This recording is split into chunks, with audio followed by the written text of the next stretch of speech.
Homelessness is a situation that is an ongoing problem. The journal's research states that nationally, there have been up to 560,000 people homeless in one night. In Texas alone, there have been around 24,000 homeless in a given night. Programs and charities are trying their best to supplement and provide resources to alleviate the problem of homelessness. We have homeless people all over the town of Tyler. There is a special place that I've volunteered at. They call it Under the Bridge. The name describes where the homeless congregate to live and receive help and spiritual growth. I remember one man that I talked to that was a veteran.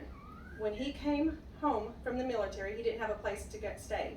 He ended up homeless and on the streets of Tyler. There are many veterans in the same situation. I have completed research and discovered the Salvation Army helps locally, nationally, and internationally. The Salvation Army website states the Salvation Army operates in 7,311 centers in communities across the United States. Salvation Army is active in 131 countries. They serve and provide the needs of the people and offer hope through the message of God and His healing. I volunteer under the bridge regularly. I cut hair for the homeless. I have heard many testimonies of how the Salvation Army, local churches, and the community have helped them. They have also shared their personal experiences of homelessness.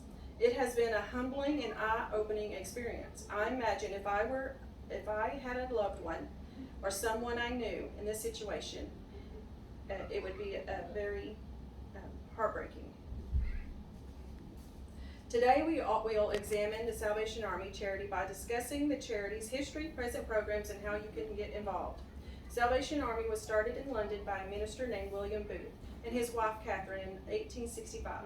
The Salvation Army website states that they wanted to share the good news of Christ and help those in need. When William Booth felt the need to go to the streets and help those who would not normally be found in church. The couple trained over 1,000 evangelists and volunteers. The organization grew to the point of serving in 131 countries. Now that we have examined the history, let's explore the charity's present programs. Salvation Army has served programs available to individuals, families, and children.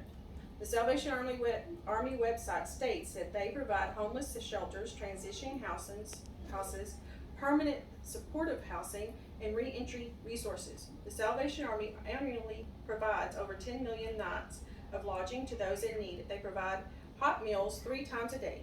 They have a store that helps fund the needs of those needing the help of the Salvation Army. They have the Red Kettle and Angel Tree program to help those in need and during the holidays. Salvation Army also provides family service, food distribution, disaster relief, rehabilitation centers, anti-human trafficking efforts, and many children's programs. In the 2022 annual report that Salvation Army USA, that the budget for the Salvation Army is around $56 million. Their future goals are to end chronic homelessness and by introducing the homeless throughput system. This system has 4 phases: intervention, transition, reintegration, and safely home. Now that we have discussed the charity's present programs, let's look at how we can get involved. Salvation Army has many ways to get involved. They always need financial help, clothing donations, household items, and volunteers. The Salvation Army website has tabs labeled volunteer and ways to give. Today we have examined the Salvation Army charity by discussing charity's history, present programs, and how they can get involved, how you can get involved. We can all work together to improve the lives of homeless people. The man I mentioned earlier was used the resources received from the Salvation Army and the help from volunteers to make a better life for himself. He uses his experience to encourage and to help others. Now, we will hear from Dina Smith with the Charity National Alliance to End Homelessness.